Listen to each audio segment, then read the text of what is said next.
Si j'avais su que ce jour serait le dernier jour normal de ma vie pour les nombreux mois à venir, j'aurais peut-être fait plus d'efforts pour m'arrêter et profiter de l'instant présent. Il était presque 15 heures lorsque ma secrétaire est entrée dans mon bureau pour m'annoncer qu'on me cherchait à me voir. Je me suis levé et j'ai retourné mon bureau pendant qu'elle me faisait entrer, mais il a ignoré ma main tendue. Enfin, il a ignoré pour une poignée de main. Il a profité de ma posture pour me fourrer une enveloppe à 4 en disant « Vous êtes assis ». J'ai peut-être été choqué au point de rester muet, mais je ne suis pas naïf. J'avais lu assez d'histoires d'infidélité pour penser savoir ce qui se passait. La femme tombe amoureuse d'un homme d'une autre femme, n'aime plus son mari, et le voit en cachette dans son dos. Elle se prépare, complote, manigance et traîne jusqu'à ce que le couple tombe sur le dos d'une seconde. Je n'arrivais tout simplement pas à croire que cela s'appliquait à ma femme. Bien sûr, après presque 25 ans de mariage, nous n'avions plus les yeux pétillants d'amour comme à nos débuts, mais quel couple les autres encore après un quart de siècle passé ensemble? Je pensais cependant que les yeux étoilés et le désir effréné avaient été remplacés par un profond respect et une amitié complice, que notre brasier s'était adouci en un feu de cheminée chaleureux et réconfortant. Je pensais qu'elle adorait son rôle de femme au foyer n'ayant pas besoin de travailler grâce au succès de son mari chef d'entreprise, profitant de son implication dans diverses associations de la paroisse, de son poste de présidente du conseil d'administration de notre lycée privé local, ainsi que de sa participation à de nombreux autres événements mondains de la région. Et j'ai fixé l'enveloppe, abasourdi, et je me suis demandé pourquoi. Rien ne m'est venu à l'esprit. Elle n'avait donné absolument aucun signe de mécontentement à mon égard. Elle me connaissait assez bien pour savoir que si elle avait un problème, n'importe lequel, elle pouvait venir même parler de manière rationnelle et calme. Oui, j'avais remarqué qu'elle avait l'air un peu soucieuse ces derniers jours et qu'elle refusait de dire ce qui la tracassait, mais elle n'avait certainement pas agi comme si elle allait me couper l'herbe sous le pied de sitôt. Ce n'était pas non plus comme si elle pensait que j'avais une liaison torride et qu'elle profitait du fait que nos enfants aient récemment quitté le nid pour me larguer. Je suis et j'ai toujours été l'homme d'une seule femme et je n'ai jamais dérogé, pas même une fois, à nos vœux de mariage.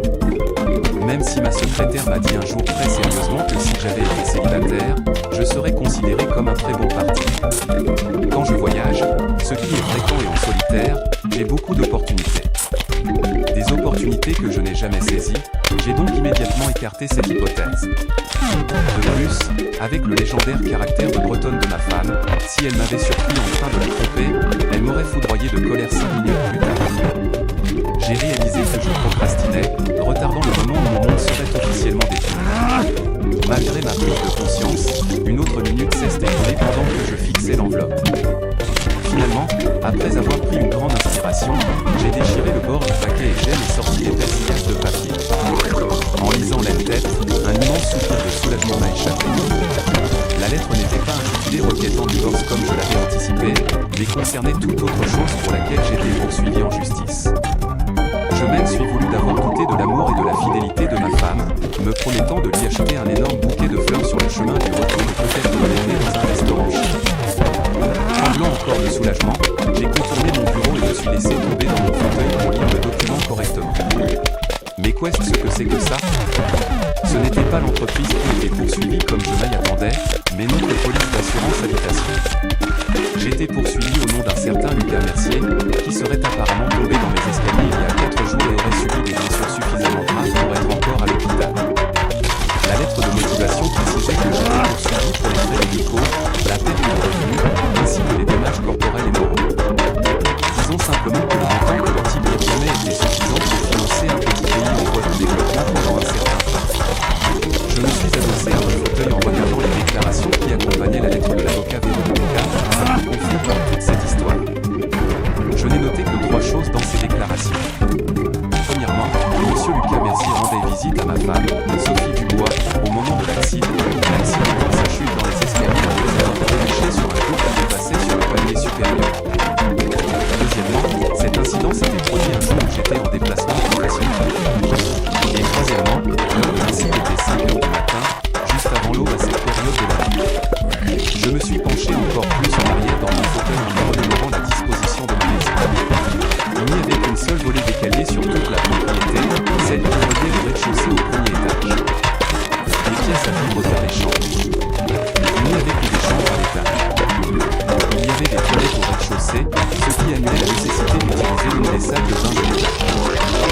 J'ai été de nouveau frappé de mutisme, car en l'espace de 10 minutes, j'étais passé de l'idée que ma femme me trompait à la honte de ne pas lui avoir accordé le bénéfice du doute, pour finalement arriver à la conclusion de ce que je savais désormais. Un type que je ne connaissais pas était tombé des escaliers de mon chambre de notre maison au petit matin, alors que ma femme était seule à la maison. Ou plutôt, pas seule, comme il sait s'habiller. Le souvenir de ce que j'avais ressenti quelques minutes auparavant, lorsque je pensais avoir accusé Sophie à tort de me tromper, a bloqué toute autre réflexion sur les possibilités pour le moment. J'avais besoin de faits, et le dossier m'indiquait dans quel hôpital je pourrais trouver des réponses. Disant à ma secrétaire que je serais absent pour le reste de la journée, je me suis dirigé vers l'hôpital en passant acheter une belle corbeille de fruits. Au moment où je suis arrivé, mes émotions galopantes étaient de nouveau sous contrôle. Pour l'instant. C'était l'heure des visites et le personnel du poste infirmier a été très serviable en m'indiquant le bon service. C'était une chambre double avec un seul occupant actuel. J'ai activé l'application dictaphone sur mon téléphone, je l'ai glissé dans la poche de ma veste et j'ai ouvert la porte. Lucas Mercier, d'après ce que je pouvais voir sur les bandages, les appareils de traction et les plaques, étaient considérablement plus jeunes, plus grands, plus musclés et plus en forme que moi. Il a jeté un regard distrait sur moi en entrant dans sa chambre, a semblé un peu confus pendant quelques secondes. Puis ses yeux se sont écarquillés, soit parce qu'il m'a reconnu, soit parce qu'il a fait le rapprochement. Je penchais plutôt pour la première option, car il avait ce regard imposé de ceux qui ne sont pas préoccupés, et il n'y avait certainement pas de pénurie de photos de tous les membres de notre famille un peu partout dans notre maison. Il a fait ce qui fut probablement la fente la plus longue de l'histoire, sa cible étant le bouton d'appel de l'infirmière. Cela a dû lui faire mal, mais sa douleur n'a servi à rien. Je l'ai devancé d'environ 2 minutes et j'ai placé le bouton bien hors de sa portée. Il savait maintenant pourquoi j'étais là et à quel point il était impuissant. J'ai délibérément laissé mes yeux parcourir très lentement pour que je puisse et appareil de le maintenir en place, de véritables instruments de torture comme nous le savions. Il a jeté un dernier regard plein de désir vers le bouton d'appel de portée et s'est effondré mentalement. Je suis désolé, monsieur. Vraiment désolé. Que voulez-vous savoir? Depuis combien de temps fréquentez-vous ma femme, Sophie et moi? Environ 6 mois, a il admis doucement. J'étais stupéfait. 6 mois et je ne même étais pas revenu. Cela correspondait bien au départ de nos enfants, cependant. Qui a fait les premiers pas vers qui? C'est moi qui ai fait les premiers pas. Je suis agent d'entretien au lycée où elle est membre du conseil. Un regard gêné est apparu sur son visage. J'ai un peu faible pour les femmes mûres, vous savez. Surtout celles qui sont aussi bien conservées que votre femme, je veux dire. Il a arrêté de parler très vite quand maman a attrapé l'un des fils attaché à sa jambe. Il m'a supplié du regard, réalisant qu'il en avait trop dit. Une fois que vous avez commencé à lui courir après, combien de temps a-t-il fallu pour entamer votre relation? Environ 2 semaines, je dirais. Ouais, environ 2 semaines. Je suis resté silencieux. Avec certaines personnes, il est préférable d'arrêter de parler et il continue juste pour combler le vide inconfortable. Il faisait manifestement partie de ces personnes. Je veux dire, elle m'a fait comprendre qu'elle était intéressée presque tout de suite. Ensuite, il a fallu environ 1 semaine de plus pour qu'elle me fasse comprendre et accepter ses règles. Et puis oui, une autre semaine pour que vous partiez en voyage d'affaires. Enfin, il a arrêté de jacasser et dans le silence qui a suivi, j'ai choisi la question suivante. Vous avez mentionné des règles tout à l'heure. Ouais, monsieur. Elle en avait un paquet. Environ 20 règles que je n'avais pas le droit d'enfreindre. Il y en avait une. Attendez. Passez-moi mon téléphone. Elle me les a envoyés par SMS pour que je n'en oublie aucune. Je lui ai tendu son téléphone depuis la table de chevet.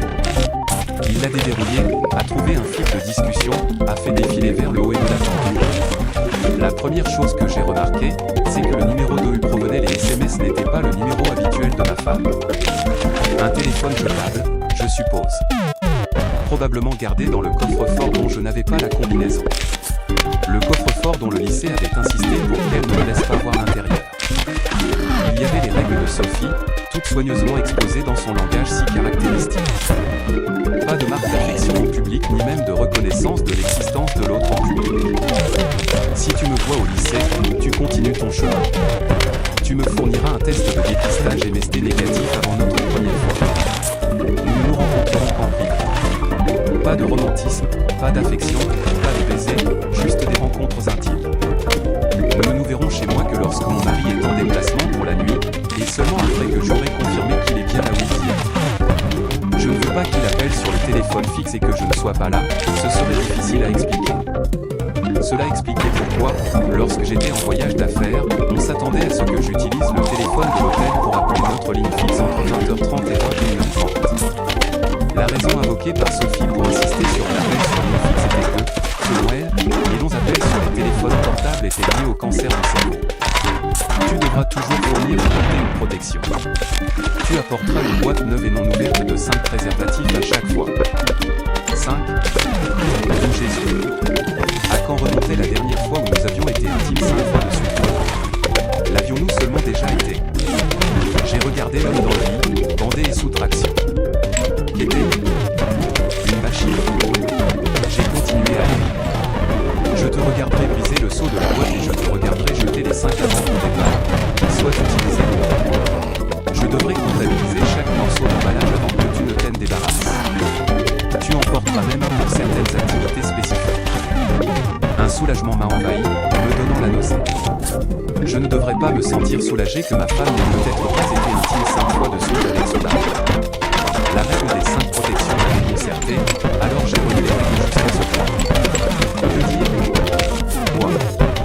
On aurait dit que Sophie avait lu toutes les histoires de relations secrètes qu'elle avait pu trouver et couvert toutes les méthodes de découverte possibles.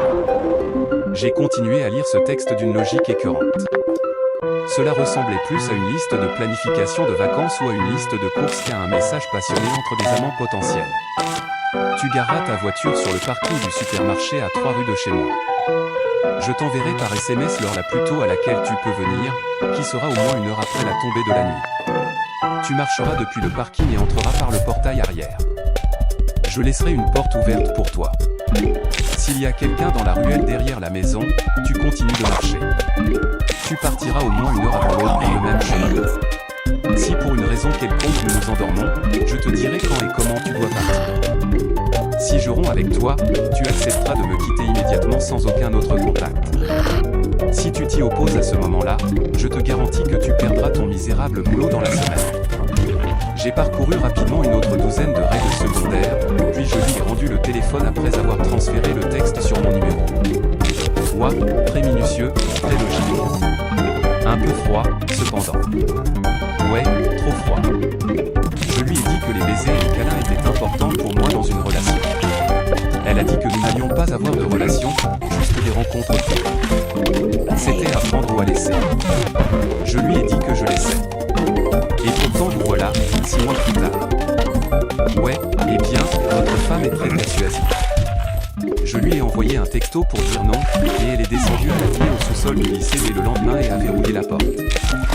Elle a dit quelque chose comme « Quelques règles ne valent pas ça ?» Elle a fait tomber sa robe, en est sortie et a enlevé ses sous-vêtements. Elle cesse de toucher de manière inappropriée, cesse d'approcher de moi et a commencé à être très entreprenante. Où ça, a-t-elle dit. Elle était nue à l'exception de ses chaussures et s'est assise sur un bureau que je réparais, s'est penchée en arrière et a écarté les jambes. Mais, je n'arrive pas à croire que cette femme a eu 2 enfants. J'ai ravalé ma répulsion face à cette vulgarité. Je n'ai pas laissé paraître que Sophie avait exigé 2 césariennes avec le meilleur chirurgien que l'argent pouvait acheter, me disant à l'époque que c'était pour conserver sa silhouette et lui laisser un strict minimum de cicatrices. Elle est très soignée, comme eux, vous devez le savoir, a dit Lucas, ayant la décence de paraître un peu gêné, mais cela n'a pas caché l'empressement qui teintait ses mots. Et eux, elle était manifestement excitée. Je veux dire, elle était clairement intéressée. J'ai failli exploser ma braguette. Encore une fois, j'ai dû réfréner ma répulsion d'entendre parler de ma femme comme d'une fille de petite vertu. D'après ces mots, elle se comportait clairement de manière inappropriée, mais 25 ans d'amour sont difficiles à effacer. Quand je n'ai pas tout de suite accepté ces règles, elle a sorti le grand jeu. Où ça? Elle cesse de retourner et a attrapé quelque chose dans son sac à main. Il cesse d'avéré que c'était un objet personnel. Elle cesse de pencher sur mon établi et l'a utilisé de manière inappropriée comme une pro. Elle n'était pas inexpérimentée, loin de là. Cette révélation m'a frappé de plein fouet et j'ai grimacé. Je suis désolé, monsieur. Je le suis vraiment. Mais bon, de toute façon,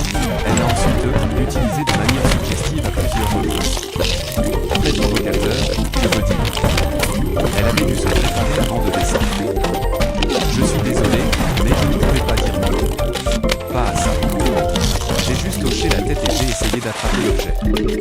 Elle m'a repoussé, s'est rhabillée, a dit « Tu connais les règles. Je t'enverrai un message. » Puis elle est partie.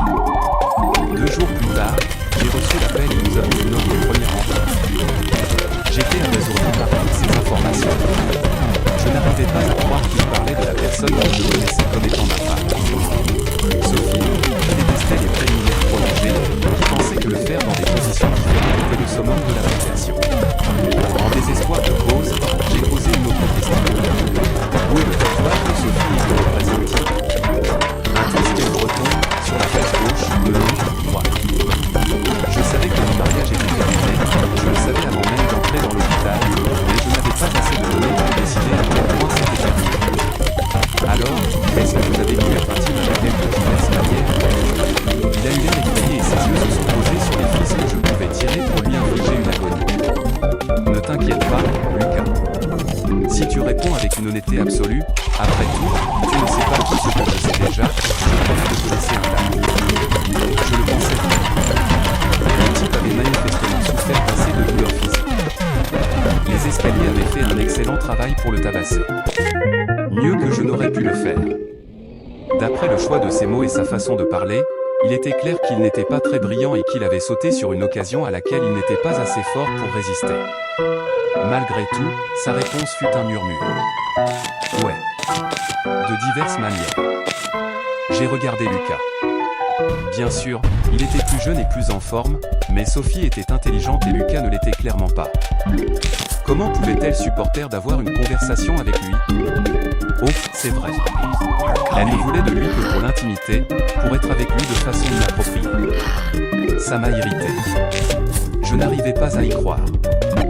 Le dernier moment intime de ce genre remontait à un mois après le mariage et la seule fois où j'avais demandé certaines choses, toute la maison avait été un véritable frigo pendant un mois. J'ai continué. Et tu as toujours porté une protection? Pour le premier mois environ, oui.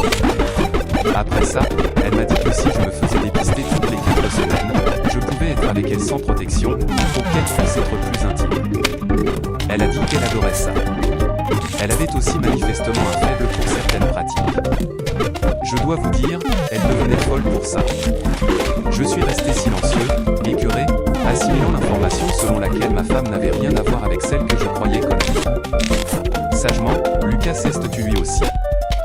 Des minutes se sont écoulées avant que je ne puisse formuler ma question suivante. À quelle fréquence? À chaque fois que vous partiez en déplacement, je dirais. 2 ou 3 fois à chaque voyage, sauf quand votre plus jeune fils était à la maison pour les vacances scolaires. Bon sang. Ça a pu faire une douzaine de fois en tout. Des visions que je ne voulais pas voir essayer de s'imposer dans mon cerveau. J'ai résisté. Il y aurait du temps pour ça plus tard. Pourquoi me poursuivre en justice et vendre la mèche? La sécurité sociale et la mutuelle devraient tout couvrir. Cet avocat est venu le lendemain de mon réveil de mon coma artificiel. Il a dit que la mutuelle ne couvrirait que les trucs de base. Un vieux fauteuil roulant manuel si je ne marche plus jamais. Pas d'aide à domicile si je suis infirme. Sa voix a tremblé en prononçant ces mots, et ses yeux se sont embués. Oui. Il payait très probablement au plus fort le fait d'avoir été avec ma femme. Elle a dit que si je me poursuivais, je serais à l'abri du besoin pour le reste de ma vie. En plus, j'ai épuisé tous mes congés maladie. Comment ça se fait? Sophie me gardait parfois éveillée toute la nuit. C'était comme si elle n'avait pas de bouton d'arrêt. J'étais souvent trop fatigué pour aller travailler, alors je me faisais porter mal. J'ai absorbé ce nouveau détail dégoûtant. Qui était cette femme? La femme qui avait donné naissance à mes enfants? Mais pour me poursuivre, il faut prouver une autre chose de la part. Ouais, eh bien, je crois que j'ai trébuché sur un coup qui dépassait sur la dernière marche. Je l'avais vu là avant et je l'ai proposé de l'enfoncer. Sophie a dit non, elle a dit que ça pourrait laisser deviner que quelqu'un qui s'est révélé avait été malade. J'ai mentalement reconnu à quel point ma femme avait été intelligente, mais j'étais un peu confus. Sophie m'avait demandé d'enfoncer ce coup le mois dernier, et j'en avais fait.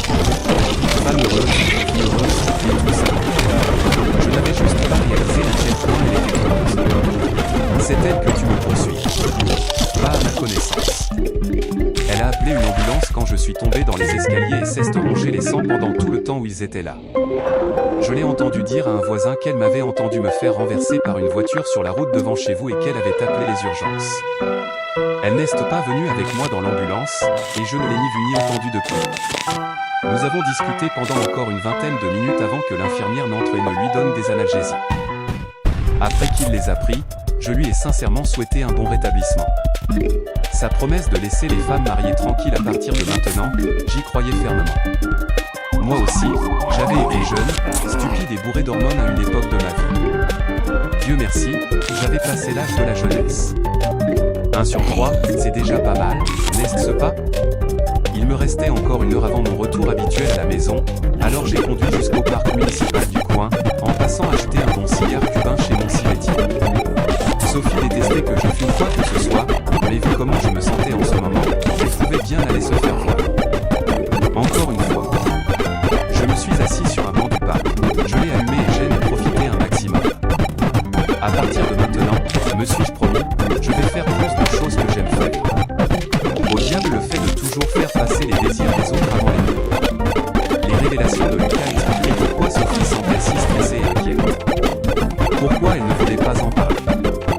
Dès mon retour de voyage, elle m'avait raconté l'histoire de l'ambulance, mais elle devait vivre dans la terreur. L'un des voisins me disent qu'il avait en fait vu les ambulanciers entrer dans la maison, ou que l'accident de Lucas ne révèle autrement ses sales secrets.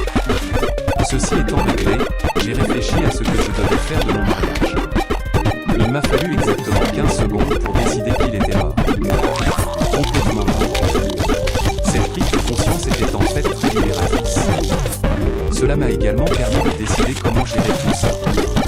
Je ne suis pas avocat, mais je suis à peu près sûr que je finirai par lui payer beaucoup d'argent pour qu'elle sorte de ma vie et une belle pension pour qu'elle puisse conserver le train de vie auquel elle s'était habituée. Injuste. Mais le tribunal des affaires familiales est ce qu'il est. Je ne serai pas le premier mari qui me traiterait mal, ni le dernier. Je ne lui ferai pas de mal physiquement, pas pour une raison éthique particulière, mais simplement parce qu'elle ne valait pas la peine d'aller en prison. Après ce qu'elle avait fait, pas seulement à moi, mais à notre famille, elle ne méritait pas qu'on se donne cette peine. Cela, à mon sens, ne laissait que l'humiliation. Lui rendre un peu des sentiments que les révélations de Lucas m'avaient infligés. Le statut social de Sophie était la chose la plus importante dans son vie. Par le passé, cela m'avait amusé. Je lui avais toujours passé ses caprices. Je n'avais jamais fait de commentaires ni de moqueries, car ce que les autres pensent de moi n'avait jamais d'importance pour moi. Pour moi, dépendre de l'acceptation et de l'approbation des autres équivalait à se rendre esclave. Sophie était faite différemment, cependant, et je l'avais acceptée. J'avais toujours essayé de créer pour elle un environnement qui la protégeait de sa faiblesse. Maintenant, j'avais l'intention d'utiliser mes connaissances contre elle. Révéler son comportement à quelques amis, membres de la famille et collègues sur le volet serait dévastateur. Et triste. Je n'avais jamais fait les choses à moitié. Pourquoi commencer maintenant? Tous ses amis, sa famille et ses collaborateurs allaient voir la vraie Sophie du mois. À mon heure habituelle, je suis rentré chez moi. Oui, je me suis fait disputer pour le cigare. Oui, on m'a dit que je serais puni en étant privé de mes droits conjugaux pour la semaine à venir. Excellent. Une semaine de réglé, plus que 5. 6 semaines plus tard. Le service de traiteur pour nos noces d'argent avait sanctué hors de prix. Tant pis, ça ferait moins d'euros à partager. J'avais fait examiner les blessures de Lucas par mes propres spécialistes pour obtenir un devis plus réaliste sur les coûts de rééducation et avec ces informations, ma compagnie d'assurance lui a fait une offre qu'il a acceptée. La dernière fois que je l'avais vu, il n'avait toujours pas eu de nouvelles de Sophie. Si je devais penser du bien d'elle, je dirais qu'elle avait été honnête avec lui sur le fait que ce n'était que physique. Mais bon sang, le gars était mal en point et elle s'est fichée royalement. En parlant de Sophie, elle était dans son élément ce soir. Elle butinait de fleur en fleur comme une reine. La reine de la soirée. Sur les 11 membres de sa famille élargie présente, elle avait la nouvelle maison de sa encore une chose sur laquelle je l'avais indulgée au fil des ans. On aurait cru qu'elle avait été amoureuse sur moi-même plutôt que par mon travail acharné. Ces dernières semaines, j'avais réalisé à quel point elle m'avait peu accordé de reconnaissance au fil des ans. Elle avait l'habitude de multiplier ses propres contributions à notre vie et de minimiser les miennes. C'est amusant les choses que l'on remarque quand le filtre de l'amour est retiré. J'ai regardé les invités. Tous les autres membres du conseil d'administration du lycée étaient là sauf un, plus la plupart des cadres de la direction. Notre curé et l'évêque du diocèse se sont joints à 15 autres membres éminents de la paroisse, tous sous le regard de quelques journalistes de la presse locale. La moitié du conseil municipal était présente avec leurs conjoints, pareil comme des bancs enfoncés dans leurs costumes. Toutes les familles de notre belle rue bourgeoise étaient représentées, bien que certains des plus jeunes soient venus seuls, leurs partenaires gardant probablement les enfants. Cela ne laissait que 6 personnes importantes. Les 2 fils, l'aîné avec sa femme, le cadet, Maxime, avec sa petite amie. À mon signal, ce dernier, Maxime, allait distraire le père et la mère de Sophie au moment de mon discours. C'étaient des gens bien qui méritaient leur bien une fille comme Sophie. Autant je voulais la voir humiliée, autant je ne pouvais pas le faire au dépens de ses parents. Maxime a croisé mon regard et j'ai hoché la tête. Il a débuté, puis est allé accomplir sa mission. Quand je l'ai vu rentrer à l'intérieur de la maison, je suis entré dans la salle de réception installée dans le jardin et j'ai allumé la sonnerie. Cela a attiré l'attention de tout le monde et j'ai attendu qu'ils se rapprochent, leur coupe de champagne à la main, prêt à porter un toast. Sophie s'est avancée, m'a embrassé sur la joue et m'a regardé avec adoration, manifestement aux anges d'être le centre de tant d'attention. Je n'ai eu aucune raison de repousser l'inévitable et je me suis lancé dans mon discours. Mesdames et messieurs, amis et invités d'honneur, j'aimerais pouvoir me tenir devant vous et dire que les 25 dernières années de ma vie ont été riches et gratifiantes grâce à ma femme, Sophie, qui a été à mes côtés tout ce temps. Cependant, mes parents m'ont appris à rejeter la partie. Sophie s'est tournée vers moi, un regard de gêne et d'horreur envahissant son visage toujours souriant. Cela faisait que elle commençait à réaliser. J'étais contre quelle compréhension. J'espérais que son intelligence amplifierait sa douleur et sa souffrance d'être démasquée. Elle secoua la tête dans la direction, m'implorant silencieusement de ne pas faire ce qu'elle soupçonnait que j'allais faire. Je suis resté imperturbable. Au Québec qui n'hésitait pas à donner des démonstrations inappropriées aux agents d'entretien, elle était certainement timide face à un peu de vérité devant sa famille et ses amis. J'ai découvert récemment que ma chérie me trahit depuis un certain temps déjà, en ayant une raison à être de l'homme à mon insu et sans mon consentement, et en faisant avec lui des choses qu'elle m'a toujours refusées. Sophie a toujours eu l'esprit fait, toutes les années communes, elle n'a jamais reculé devant un conflit. Elle a rapidement compris que sans un démenti rapide de sa part, elle était finie. Au cas où je n'aurais aucune preuve, ce sera parole contre parole et la plupart des personnes présentes me connaissaient mieux que ne me connaissaient. Elle m'a écarté du micro un coup de coude et m'a lancé un regard noir. Je ne sais pas à quel jeu malsain David joue ici, mes amis, mais je peux vous assurer que je n'ai jamais été autre chose qu'une épouse aimante, fidèle et d'un grand soutien. Sophie est une oratrice accomplie et s'est balayée son public du regard. Elle a cessé de parler lorsque son regard a atteint l'extrême droite de la foule, le côté de Lucas arrivait, poussé dans son fauteuil roulant. Il y resterait pour plusieurs mois encore. Elle s'est figée, tout le sang désertant son visage. Alors que Lucas s'approchait, il m'a tendu une vieille cassette audio. Je l'ai prise, je me suis retourné et je l'ai insérée dans ma vieille chaîne hi-fi reliée à la sonorisation. Sophie avait l'air stupéfaite lorsque le son a commencé à jouer à partir de l'endroit où j'avais calé la main. La voix de Lucas a résonné dans les haut-parleurs. Elle avait aussi manifestement un faible pour certaines pratiques. Elle devenait folle pour ça. C'est tout ce que la cassette a pu diffuser avant que Sophie ne renverse la vieille chaîne stéréo d'un coup de pied. Un véritable exploit avec ses talons hauts et sa jupe cintrée. Ne sous-estimez jamais la fureur d'une femme d'origine bretonne démasquée pour infidélité. Comme si cela ne suffisait pas, elle a commencé à arracher le câble du système audio. Il fut réduit au silence pour toujours. Elle s'est tournée vers moi, le visage sombre comme un orage. Toute maîtrise de soi avait disparu dans son humiliation. En hurlant, elle m'a aspergé de postures. Espèce de déchet pathétique, tu essaies de m'humilier et par la même occasion tu admets que tu n'as jamais été assez homme pour me satisfaire. Oui, j'ai été intime avec Lucas. J'ai été très intime avec lui. Le visage de Sophie était déformé par un rictus de mépris. Ce n'était pas beau à voir. Et tu sais quoi, David? J'ai été intime avec un paquet d'autres avant lui. Je te dirais bien combien, mais honnêtement, j'ai perdu le compte en cours de route. Tu te souviens de notre 5e anniversaire, David? Le voyage en Toscane? Tu te souviens du couple que nous avons rencontré? Lorenzo et Isabella? Tu te souviens qu'on n'avait pas voulu se joindre à vous pour quelques visites des musées de la Renaissance? Eh bien, nous nous sommes amusés. Vraiment amusés. Et toi, espèce d'idiot naïf, tu n'y as vu que du feu. Et je m'amuse depuis ce temps-là. À quel point cela fait de toi un imbécile, monsieur le grand chef des entreprises. À ce moment-là, Sophie s'est arrêtée. Peut-être qu'elle était à bout de souffle. Sa poitrine se soulevait violemment. Peut-être était-ce la prise de conscience que son tempérament légendaire venait de mettre fin à sa vie telle qu'elle la connaissait. Soudain, je me suis souvenu d'une citation que j'avais lue. Ça disait à peu près ceci: nous vivons tous trois vies. Notre vie publique, notre vie privée et notre vie secrète. Eh bien, Sophie, dans un accès de colère bretonne, venait d'exposer sa vie secrète au vu et au su de tous. Elle m'a dévisagé, se demandant sans doute pourquoi ces derniers mots n'avaient pas semblé être une surprise pour moi. Elle paraissait confuse de me voir lui sourire, ce qui lui indiquait que j'avais eu le dernier mot. J'avais joué avec elle comme on joue d'un instrument, attisant son réflexe de blesser quiconque la blessait sans réfléchir aux conséquences. Elle a regardé de gauche à droite le public stupéfait, composé de presque toutes les personnes au monde dont l'opinion comptait pour elle. Elle m'a regardé au moment même où elle a réalisé quelque chose de vital dans les relations humaines. Ce n'est pas un crime d'être naïf. Être confiant ne fait pas de vous un paria social. Être une femme infidèle, en revanche, si. Elle a regardé à nouveau la mer de visages réprobateurs, dont certains appartenaient à des femmes célibataires qui s'avançaient déjà pour être parmi les premières à me consoler, à mettre le grappin sur moi. Le monde de Sophie était entièrement basé sur la confiance.